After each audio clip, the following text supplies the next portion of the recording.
Please forgive me for the title of this video. To be honest, I couldn't think of a better way to describe these awesome, forgotten 80s toys that we're going to talk about.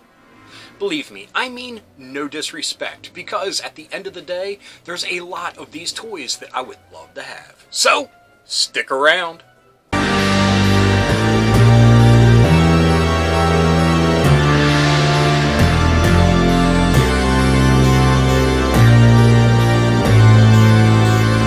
Hello fellow dorks and dorkettes, and welcome to Plastic Ghosts.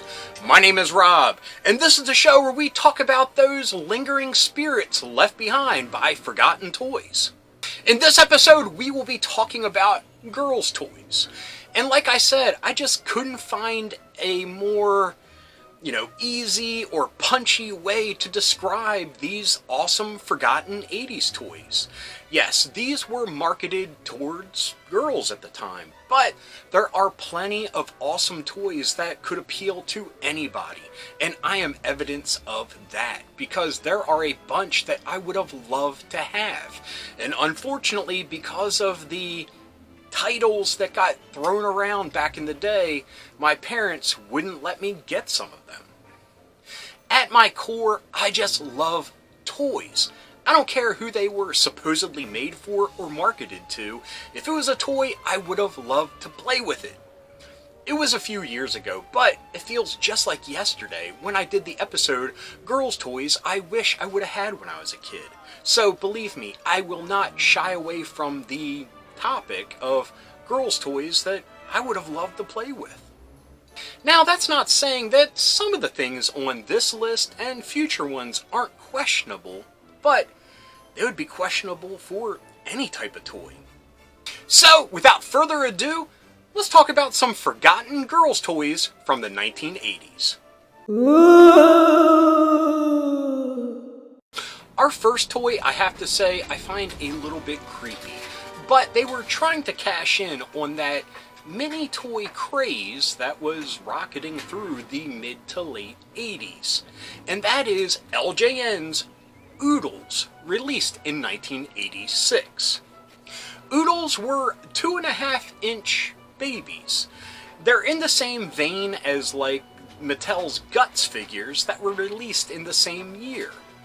The whole thing about the mini toy craze was collectability, to try to collect the whole set of little mini toys.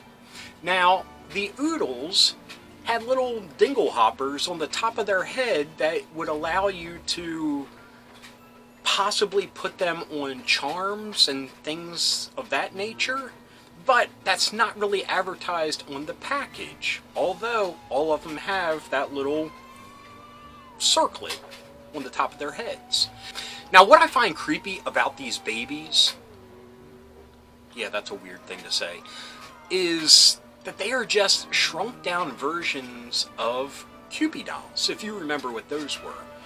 Little naked babies, and that's very disturbing.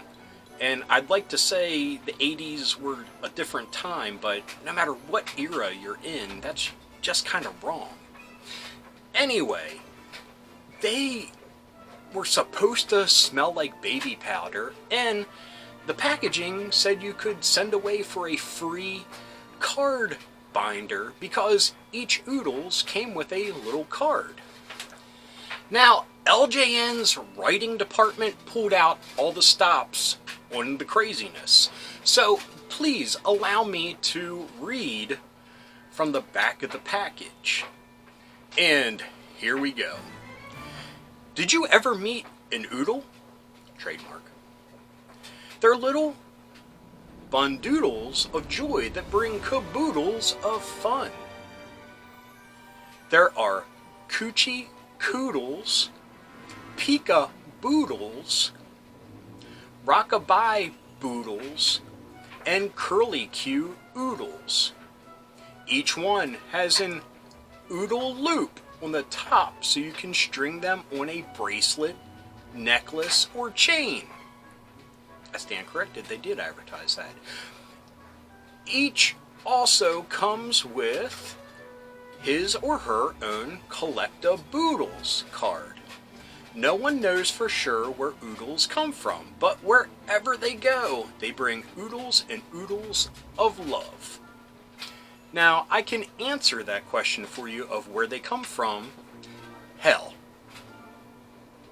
Again, my bad for not realizing that the little hole in their head was heavily publicized to be used in jewelry and keychains and stuff like that, as you can see in this commercial. Ooh! Ooh! Ooh!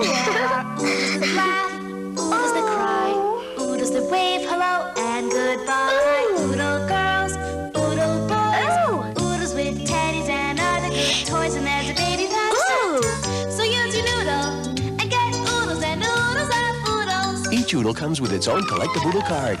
Collect Oodles one at a time, or in families of 6 or 12. From LJN. Even my poodle's got oodles.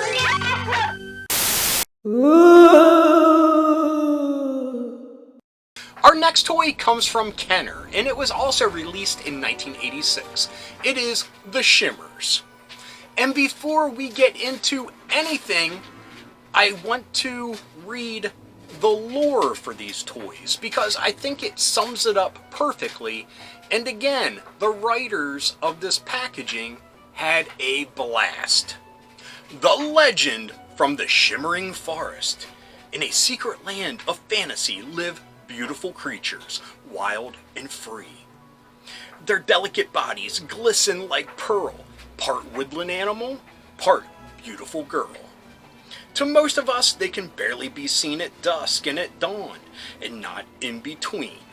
But to those lucky few who wish they could be like a horse in a meadow or a mermaid at sea, the secret land is always in sight, and beautiful Shimmers will always shine bright. Like I said, that sums it up perfectly, because these small dolls, 10 in total, were amalgams of humans and animals.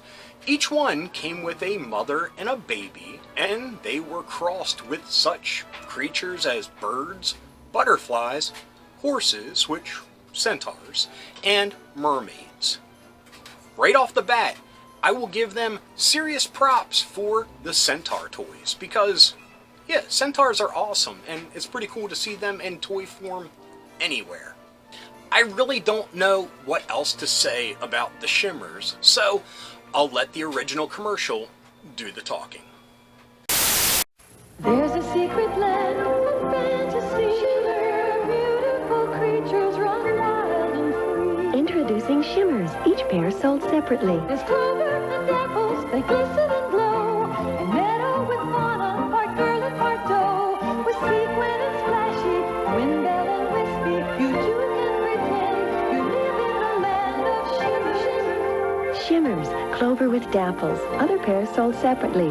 They're new from Kenner. Our next toy sounds like it could be a new cutting-edge pharmaceutical hitting the market, and that is Celestia, made by Playco Toys again in 1986.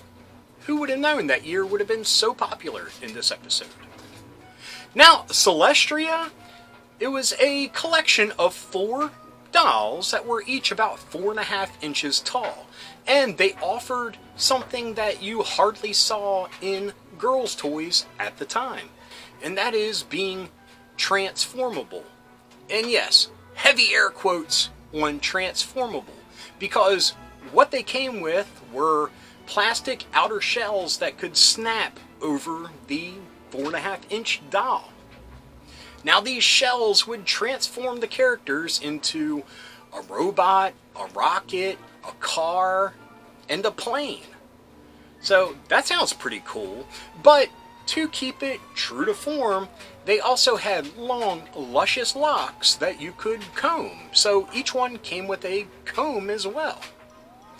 I guess to keep the whole robotic theme going, these figures did not offer a lot of posability. You pretty much just had a moving head, shoulder, arm movement, and legs. And most of them had robotic armored legs, which I guess makes sense that they can't bend at the knee. Yeah, this is a really odd toy, but really awesome at the same time. I mean, it's a really big claim to say that they are transformable, but if you use your imagination, then I guess they truly are. I have never heard of Playco toys, and I guess since they were kind of sailing under the radar, there was not a commercial for these dolls, unlike the other ones in this episode so far.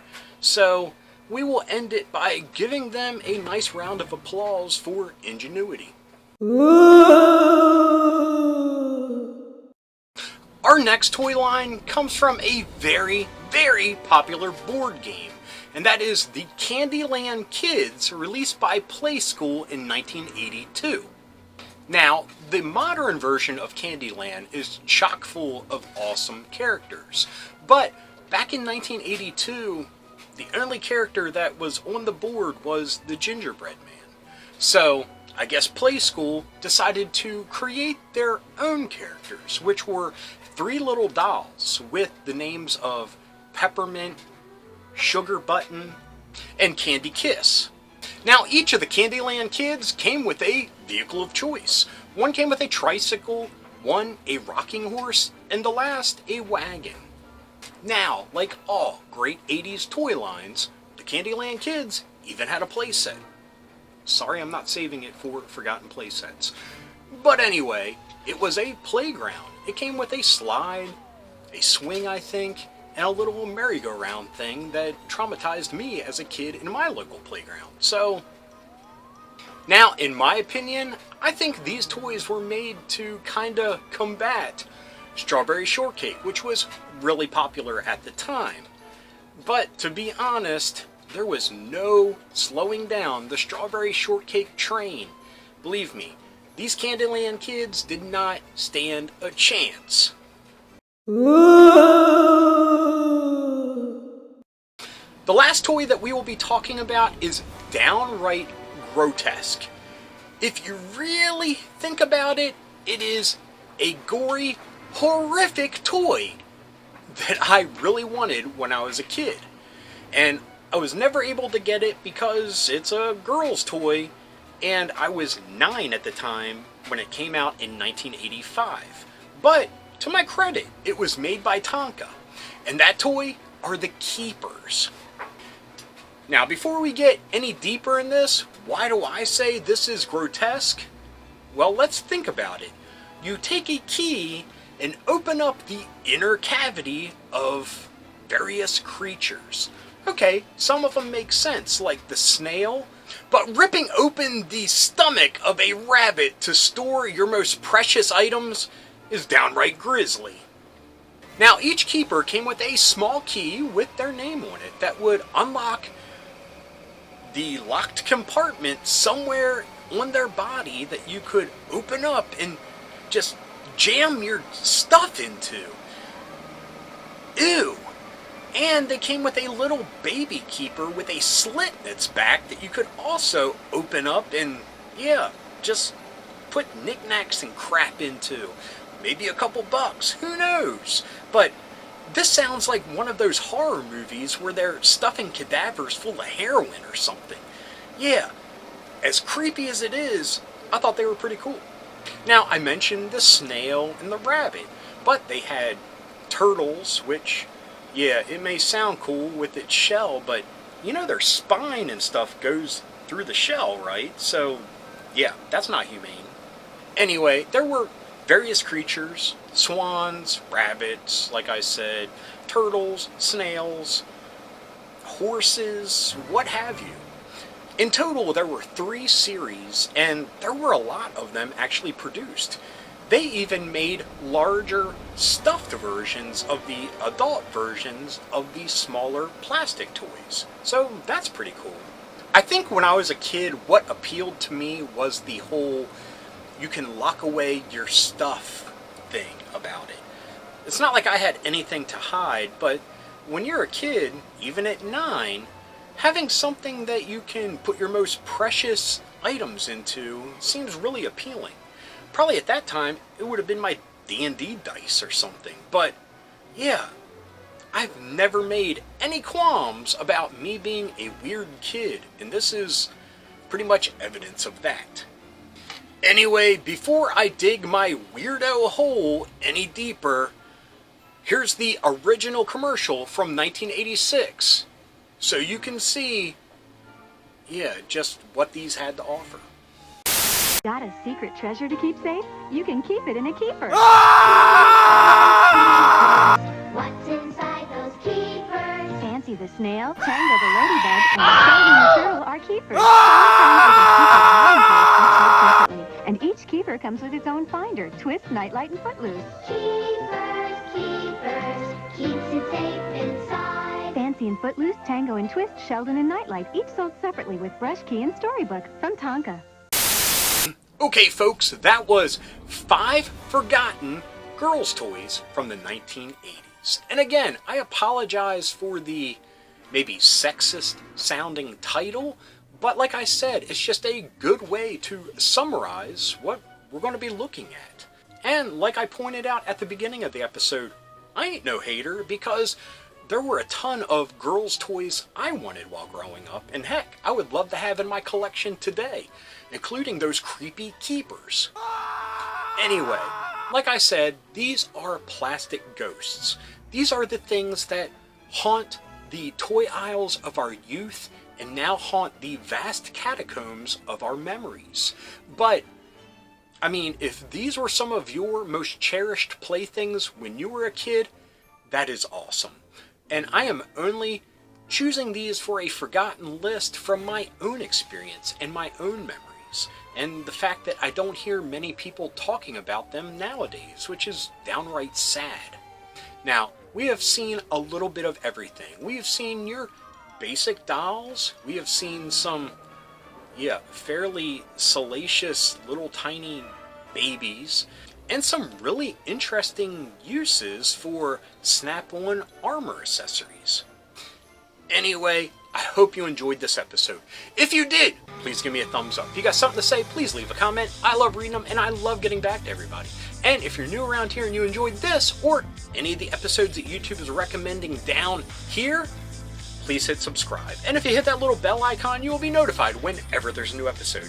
So anyway, until next time, thanks for watching. Keep being rad, and stay dorky!